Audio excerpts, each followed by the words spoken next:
बिस्मिल्लाहिर्रहमानिर्रहीम और अस्सलाम वालेकुम। दोस्तों, इस वीडियो में हम बात करेंगे कि ऐसी एक्सरसाइज की जो दुनिया में इस वक्त 30 करोड़ यानी 300 मिलियन लोग प्रैक्टिस कर रहे हैं।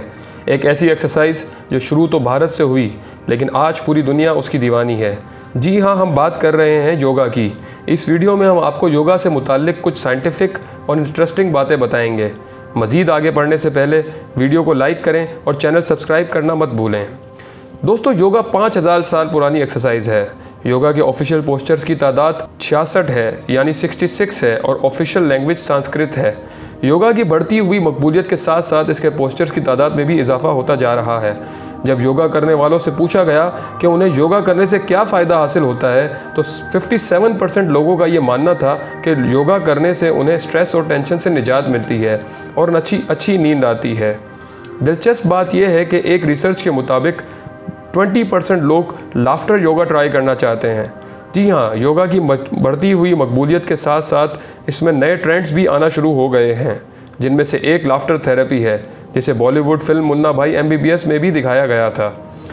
इंडिया को योगा का गढ़ माना जाता है, लेकिन अब स्पेन, इंडोनेशिया, थाईलैंड, पोर्टुगल और कोस्टा रिका जैसे मुल्कों का शुमार भी टॉप 10 योगा डेस्टिनेशंस में होता है। योगा की बेस्ट सेलिंग इंग्लिश बुक का नाम light on yoga Deepika by BKS Iyengar है और इसे योगा की बाइबल भी कहा जाता है। अब ये बात साइंटिफिकली प्रूव हो चुकी है कि योगा में बहुत सारी बीमारियों का इलाज है, जिनमें से heart related disease, blood pressure और बैक पेन सर फहरिस्त है। 87% योगीज़ का मानना है कि वो योगा करने के बाद खुद को बेहतर महसूस करते हैं।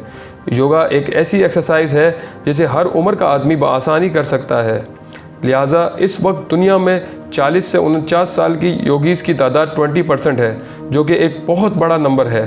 और एक तहकीक के मुताबिक योगा करने वालों में बड़ी तादाद ख़वातीन की है। जी हाँ, इस वक्त दुनिया में 72% योगीज़ ख़वातीन हैं, लेकिन अब मर्दों में भी इसका रुझान बढ़ता जा रहा है। पिछले 4 सालों में मर्दों की तादाद में 150 यानी 150% से भी ज़्यादा इजाफा हुआ है। योगा एक बहुत सेफ़ एक्सरसाइज है जिसमें इंजरी के चांसेस बहुत कम होते हैं। आखिर में हम बस ये कहना चाहेंगे कि योगा के एक्चुअल बेनिफिट्स हासिल करने के लिए इसे कंसिस्टेंसी से करना ज़रूरी है। और योगा के गुरूज़ का ये मानना है कि अगर योगा को रोज़ाना एक जगह और एक वक्त पर और एक जगह किया जाए तो इसके भरपूर फ़वाइद हासिल किए जा सकते हैं। अगर आपको हमारी ये वीडियो पसंद आए तो वीडियो को लाइक ज़रूर करें और चैनल सब्सक्राइब करना मत भूलें और कॉमेंट सेक्शन में अपनी कीमती ओपिनियन ज़रूर दीजिएगा।